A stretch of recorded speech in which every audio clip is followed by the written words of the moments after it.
L'amour de ma vie, c'est lui. Lio évoque pour la première fois la mort de son fils Diego.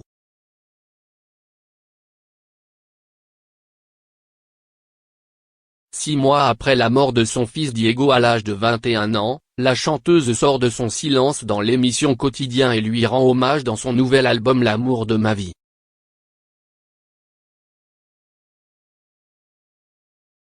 Je n'ai pas 5 enfants, j'en ai toujours 6, et il est là, lance Lio sur le plateau de Quotidien, jeudi 11 septembre.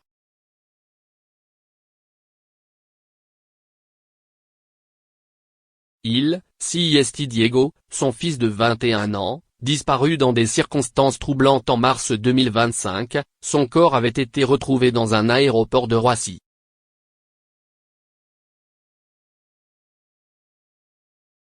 Depuis la mort de Diego, Lio n'avait jamais pris la parole. Vêtue d'un short pailleté et d'un pull noir orné de cœurs multicolores et les cheveux courts et blancs, la chanteuse était venue présenter L'amour de ma vie, son nouvel album dont le titre résonne désormais comme un hommage posthume.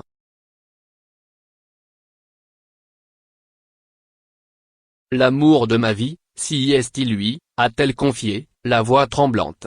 Il est là, il est toujours là, vous savez.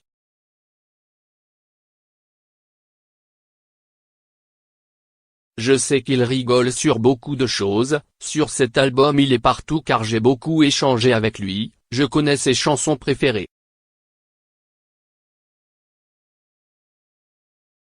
Je lui disais que je l'aimais. Diego reste si présent dans la vie de Lio, qu'elle assure continuer à communiquer avec lui par le biais des messages sur son téléphone.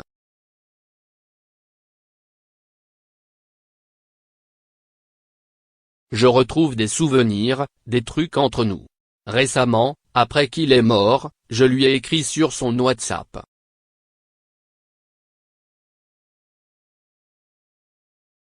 Je lui disais que je l'aimais et que je lui demandais pardon. Et tout d'un coup, j'ai commencé à dire merci, merci vraiment pour toutes ces années.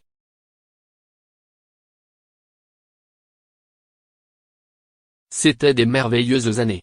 Sur le même sujet. Ma vie est un combat de tous les jours, Lio révèle avoir été violée par le père de sa demi-sœur.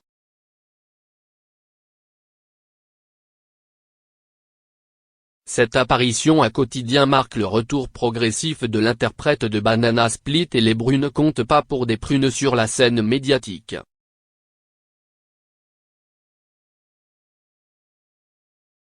Au printemps dernier, elle avait témoigné dans le documentaire Netflix de Rockstar à tueur, le cas Quanta, partageant ses souvenirs sur son amie Marie Trintignant.